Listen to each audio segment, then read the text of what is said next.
আপনি যদি ডায়াবেটিস রোগে আক্রান্ত হয়ে থাকেন কিন্তু ন্যাচারাল মেডিসিন দিয়ে কন্ট্রোল করতে চাচ্ছেন, তাহলে এই হামদর্দের ডায়াবেট ক্যাপসুলটি আপনার জন্য।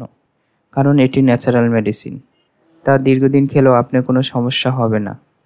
আর ডায়াবেটিক এমন একটি রোগ যা সারা জীবন কন্ট্রোল করে রাখতে হবে খাবার, মেডিসিন বা ব্যায়ামের মাধ্যমে।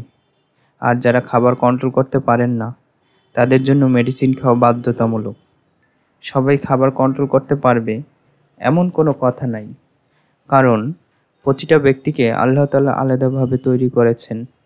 অনেকে খাবার কন্ট্রোল করতে পারবেন, আবার অনেকে খাবার কন্ট্রোল করতে পারবেন না, এটাই স্বাভাবিক ব্যাপার। কিন্তু সবাইকে ব্যায়াম করতে হবে। খাবার কন্ট্রোল না করতে পারলেও চিনি এবং চিনি দিয়ে তৈরি যে কোনো খাবার খাওয়া একেবারেই যাবে না। একটা কথা মনে রাখবেন, চিনি স্বাস্থ্যের জন্য কোনোভাবেই ভালো খাবার না। চিনি যাদের ডায়াবেটিস আছে এবং যাদের ডায়াবেটিস নাই, সবার জন্য খারাপ। এই চিনি শুধু ডায়াবেটিক রোগের জন্য না, আরও অনেক রোগ আছে এই চিনি খাওয়ার জন্য হয়ে থাকে। তাই জীবন থেকে চিনিকে বাদ দিতে হবে।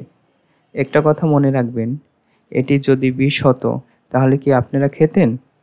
অবশ্যই না। তাহলে এটিকে বিষ মনে করে খাওয়া বন্ধ করে দিন। একটা কথা মনে রাখবেন, যখন রক্তের সুগার লেভেল নিয়ন্ত্রণে থাকবে তখন ডায়াবেটিস নাই, আবার যখন রক্তের সুগার লেভেল বাড়বে তখন ডায়াবেটিস আছে।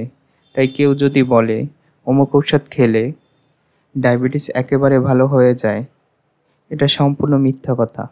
আপনাকে বোকা বানাচ্ছে। অন্যের ফাঁদে পা দিবেন না। ব্যায়াম এবং খাবার ডায়েট করে খাবেন নিয়মিত। এরপরও যদি না কমে তাহলে ডায়াবেট ক্যাপসুলটি খাবেন। এই ক্যাপসুলটি সম্পূর্ণ ন্যাচারাল, কারণ এতে রয়েছে কালো জিরা, নিম, মেথি এবং কাশনিচি। সেবনবিধি: 1 থেকে 2টি ক্যাপসুল দৈনিক 2 বার আহারের পূর্বে সেবন করবেন। পার্শ্ব প্রতিক্রিয়া: নির্ধারিত মাত্রায় সেবন করলে উল্লেখযোগ্য পার্শ্ব প্রতিক্রিয়া পরিলক্ষিত হয় না। বিভিন্ন ধরনের ওষুধ সম্পর্কে সঠিক তথ্য জানতে চ্যানেলটিকে সাবস্ক্রাইব করুন।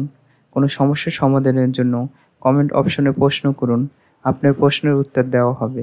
ভিডিও থেকে কিছু শিখতে পারলে একটি লাইক দিবেন। ধন্যবাদ। আল্লাহ হাফেজ।